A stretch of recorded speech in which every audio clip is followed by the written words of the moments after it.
Hello viewers, how are you. एक नए video और एजुकेशनल अपॉर्चुनिटीज़ के सीरीज़ में तसलसल के साथ हाज़िर है आपका होस्ट अदील खालिद।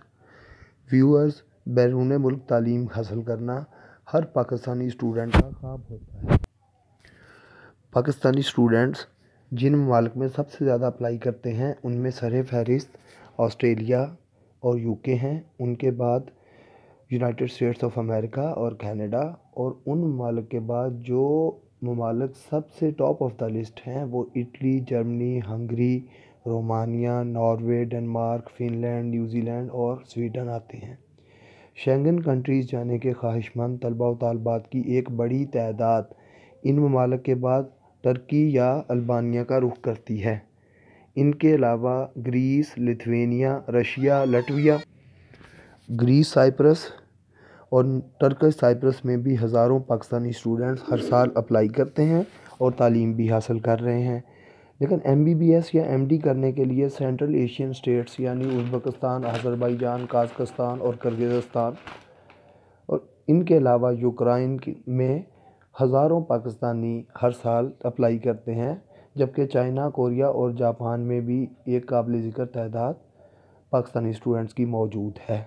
अगर हम स्टैटिस्टिकल एनालिसिस का जायज़ा लें तो हर साल 2 से 3 लाख पाकिस्तानी स्टूडेंट्स बैरून मुल्क तालीम हासिल करने के लिए जाते हैं, जिनमें से 1 लाख से ज़ायद सिर्फ इटली और जर्मनी या स्वीडन, जबकि उतनी ही तादाद में टर्की में तालीम हासिल कर रहे हैं। जबकि आज हम जिस खूबसूरत मुल्क की बात करने जा रहे हैं उसका नाम है मलेशिया। फार ईस्ट का ये मुस्लिम लेकिन सेकुलर मुल्क अपने लुक एशिया प्रोग्राम की वजह से किसी तारुफ का मोहताज नहीं है। व्यूअर्स, हर साल तकरीबन 7 लाख से ज़ायद इंटरनेशनल स्टूडेंट्स मलेशिया का रुख करते हैं।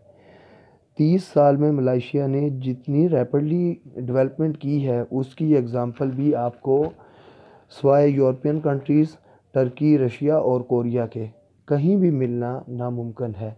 व्यूअर्स, मलेशिया एक ऐसा मुल्क है जिसे मल्टी रिलीजियस कंट्री कहा जाए तो गलत नहीं होगा।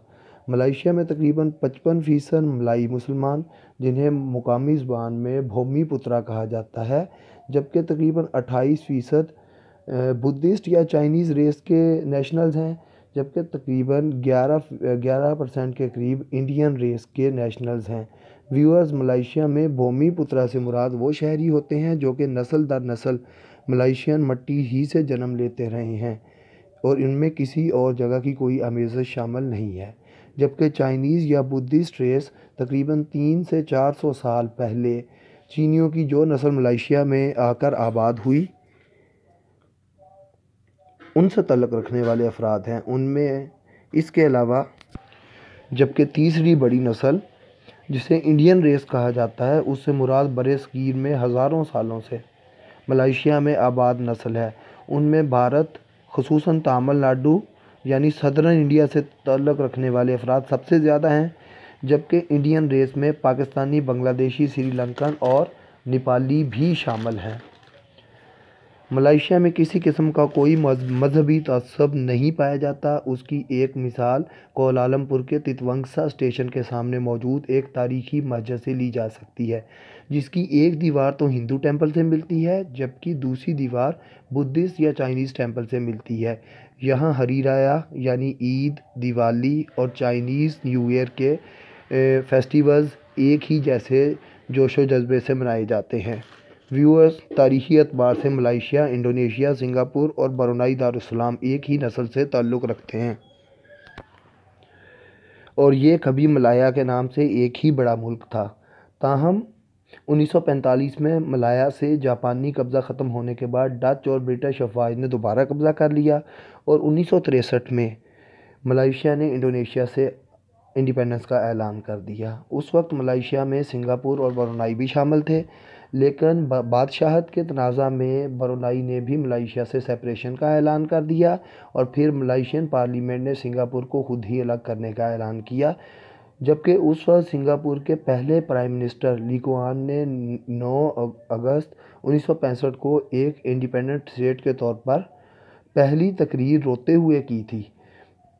پہلے سنگاپورین پرائم منسٹر کا یہ کہنا تھا کہ ہم ملائیشیا سے الگ نہیں ہونا چاہتے تھے، لیکن ہمیں ملائیشیا نے اپنی دھرتی سے الگ کر دیا۔ ویورز، یہ تو تھی ملائیشیا اور گریٹ ملاین ریجن کا ایک انٹروڈکشن کہ ان 4 ممالک یعنی ملائیشیا، انڈونیشیا، سنگاپور اور برونائی میں ایک ہی زبان بولی جاتی ہے جسے بھاشا ملائیو کہا جاتا ہے۔ ملائیشیا کے دارالحکومت پتراجایا اور KL یعنی کوالالمپور میں آپ کو گلف ریجن سے تعلق رکھنے والے لاکھوں اسٹوڈنٹس ملیں گے۔ ان میں ایران، عراق، سعودی عربیہ، قطر، بحرین، UAE یعنی متحدہ عرب امارات اور کویت سے تعلق رکھنے والے لاکھوں شہری ہیں جو کہ تعلیم حاصل کرنے کے لیے ترکی کے بعد ملائیشیا ان کی دوسری فیورٹ ڈیسٹینیشن ہے۔ ملائیشین یونیورسٹیز اپنی مناسب فیس اور آسان ایڈمیشن پروسیس کی وجہ سے انٹرنیشنل اسٹوڈنٹس کے لیے ایک فیورٹ ڈیسٹینیشن ہے۔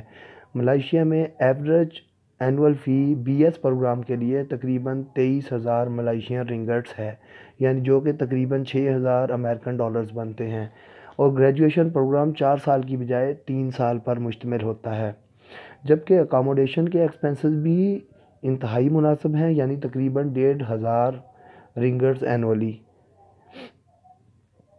یہ تقریباً 400 امریکی ڈالرز کے برابر بنتے ہیں۔ ماسٹرز اور PhD کے طلباء و طالبات نہ صرف پارٹ ٹائم جابز کر سکتے ہیں بلکہ اپنی کمپنی رجسٹرڈ کروا کے 200 سے بھی زیادہ کیٹیگریز میں بزنس بھی کر سکتے ہیں۔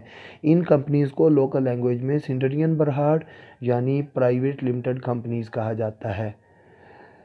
یعنی گلف کنٹریز کی طرح بزنس ڈائنامکس لمیٹڈ نہیں ہے بلکہ ان لمیٹڈ سکوپ کے ساتھ کوئی بھی شخص بھی اپنا بزنس کر سکتا ہے۔ Malaysia my second home programme بھی مشرق وسطیٰ کے ممالک کے لیے ایک یورپین لائف سٹائل اور یورپین لاز کی وجہ سے ایک فیورٹ پروگرام ہے جس میں شامل افراد 10 سال کے بعد سٹیزن شپ حاصل کر سکتے ہیں۔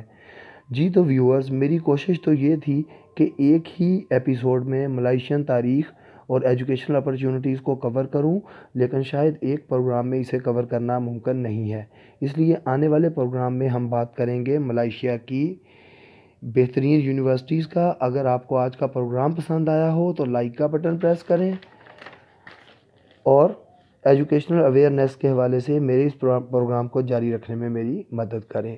اگلے پروگرام تک کے لیے اپنے میزبان عدیل خالد کو اجازت دیجیے۔